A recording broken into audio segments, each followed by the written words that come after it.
हिंजिकाटू पौरांचल देवशिल्पी श्री विश्वकर्मा पूजा पूर्वखंड तालुका पक्षर महाआडंबर पालित। हिंजिकाटू विश्वकर्मा समाज पूर्वखंड तालुका पक्षर बराही पहाड़ पाददेश अवस्थित विश्वकर्मा मंदिर पीठ में पूर्वखंड तालुका देवशिल्पी श्री विश्वकर्मा जन्म उत्सव बुधवार पारंपरिक रीतिनीति अनुसार महाआडंबर पालित होती। पूजार्चना कार्यक्रम विश्वकर्मा मंदिर उन्नयन ट्रस्ट पक्षर जन्म उत्सव महाआडंबर संपन्न होती। आज देवशिल्पी प्रातः सूर्य पूजा और पूजारंभ पूर्वाह्न यज्ञ पवित्र धारण और पूर्णाहुति नीति संपन्न होता। पर भक्त और श्रद्धालु माने प्रभु को दर्शन कर भोग नैवेद्य अर्पण कर कृपाभिक्षा लाभ करते।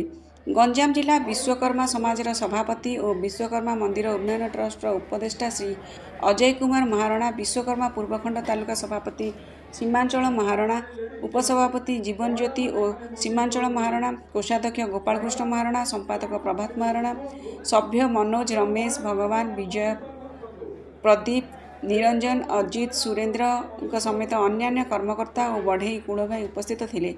पूर्व वर्ष परी चलित वर्ष मध्य मैट्रिक परीक्षा रे प्रथम स्थान रखी पास करथिबा 7 जन छात्र छात्री को उत्साहित करने प्रोत्साहन राशि सह मानपत्र दे सम्मानित करा जायतिला।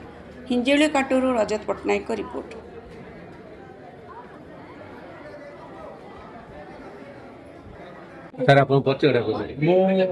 अजय कुमार महाराणा, पूर्वखंड तालुका सभापति विश्वकर्मा समाज एवं गंजाम जिला विश्वकर्मा समाज सभापति अच्छा। आज आप विश्वकर्मा समाज तरफ विश्वकर्मा हिंजिकाटू विश्वकर्मा मंदिर महाआडंबर सहित गोटे आज पालन कर कौन कह देखो सारा भारत में श्री श्री देवशिल्पी विश्वकर्मा से जो विश्व ठाकुर जन्मदिन उत्सव सारा भारत में जमी आम विश्वकर्मा जाति जन्म हो पालन करमि से आराध्य देवता को सारा भारत में सब जातिर लोक आज पालन कर किए गैरेज रे, किए बस रे, किए पनीपरिया दुकान रे, किए गाड़ी रे, एमती समस्त आज उत्सव को पालन कर।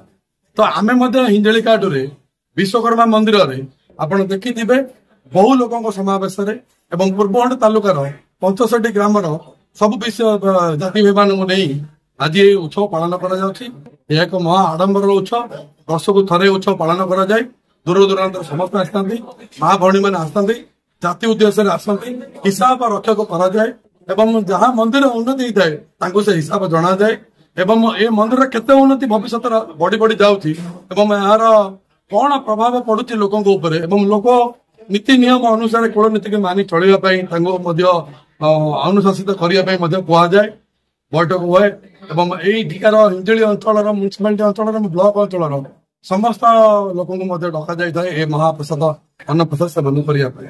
तो आम आज निजक भाग्यमान मन करुचु जाति जन्म हो कि समस्त डाकिक व्यवस्था भितर लोक अन्न प्रसाद देवा महाप्रसाद देवा समस्त डाकिक आप्यायत करवा सेवा करवा मनोवृत्ति एवं जातिर उत्तरोत्तर उन्नति करने विश्वकर्मा आज आशीर्वाद सानिध्य लाभ करवा एवं समस्त गहण में पहुंची आज समस्त समर्पित होगा सेवा करवा से मनोवृत्ति नहीं आज आम उत्साहित ही पालन कर।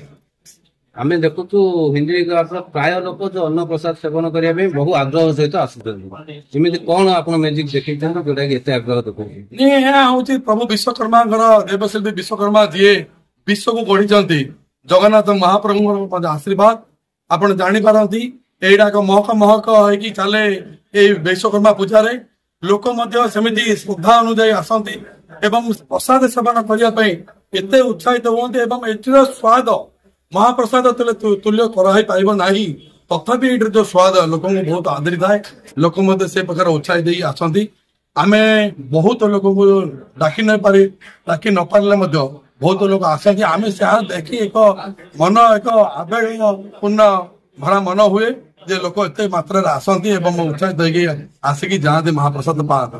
आज ये दिन को केवे भूली पारन ये भूल दिन सदा अभूल्य। हिंजिकाटू विश्वकर्मा मंदिर पूर्वखंड तालुकार एकमात्र विषय से विश्वकर्मा मंदिर ट्रस्ट सीमांचल आज हिंजिकाटू पौरांचल जो विश्वकर्मा मंदिर आप गोटे आप समाज तरफ आयोजन कर कौन कह ପ୍ରତିବର୍ଷ ଆମର ଦେବତା ତଥା ଦେବଶିଳ୍ପୀ ସବୁ ବିଶ୍ୱକର୍ମା ଜନ୍ମଦିନ ଆମେ ସବୁ ଜାତି ଭାଇ ମିଶି ମହା ସମାରୋହରେ ପାଳିତ କରିଥାଉ। ଆମ ଦେବଗଡ଼ ତାଲୁକାର ପ୍ରାୟ 80 ଖଣ୍ଡ ଗ୍ରାମର ଭାଇମାନେ ଆସି ଆମକୁ ସହଯୋଗରେ ହାତ ବଢାନ୍ତି। ଆଉ ସେମାନଙ୍କ ପ୍ରେରଣାରେ ସେମାନଙ୍କର ସାହାଯ୍ୟ ସହାନୁଭୂତିରେ ଆପଣ ସମସ୍ତଙ୍କର ସାହାଯ୍ୟ ସହାନୁଭୂତିରେ ମହାଆଡମ୍ବରରେ ଆମେ ପ୍ରତିବର୍ଷ କରି ଏ ବର୍ଷ ମଧ୍ୟ ପୂଜା କରିଛି।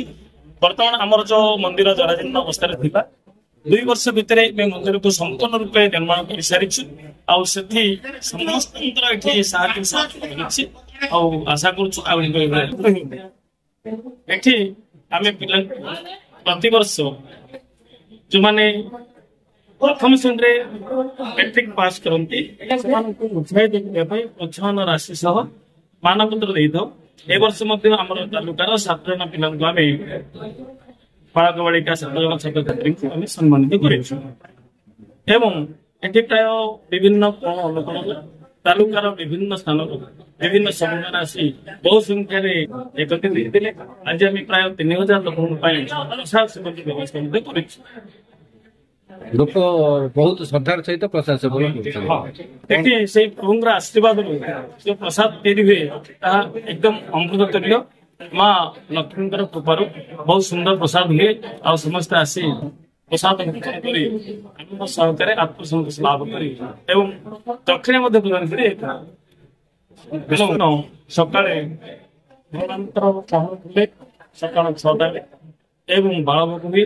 ପ୍ରତିଦିନ ଅନ୍ନଭୋଗ କରାଯାଏ।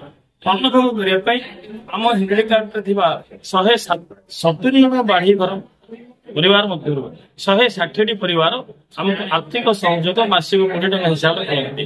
ଏବଂ ଏଠି ଆଉ ଭଗବାନଙ୍କର କୌଣସି ପ୍ରକାର ସମ୍ବଳ ନାହିଁ। ତେଣୁ ସେଇ ଅର୍ଥକୁ ବିନିଯୋଗ କରି ପ୍ରତିଦିନ ଏଠି ଅନ୍ନଭୋଗ କରାଯାଏ। ଏବଂ ସେଇ ଅନ୍ନଭୋଗ ଆମର ଯିଏ ପୁରୋହିତ ମହାଶୟ ଭୋଗ କଲା ପରେ ତାକୁ ସେବନ କରେ। ଏବଂ ସନ୍ଧ୍ୟାବେଳେ ପୁଣି ତାଙ୍କର ଯେମିତି ପୂଜା ଅର୍ଚ୍ଚନା କରାଯାଏ ଏବଂ ରାତ୍ର 8 ଘଣ୍ଟା ପରେ ଏଟା ପ୍ରତିଦିନ ହୁଏ। ଆଉ ସଂକ୍ରାନ୍ତି ଦିନ ପ୍ରତି ସଂକ୍ରାନ୍ତି ଦିନ ଆମର ଜଣେ ମହାରାଜ ଏଠି ହୋମରେ ବସନ୍ତି। ପ୍ରତି ସଂକ୍ରାନ୍ତି ଦିନ ଆମର ହୋମ ହୁଏ ଆଉ ଅନ୍ନ ପ୍ରସାଦ ବ୍ୟବସ୍ଥା କରାଯାଏ।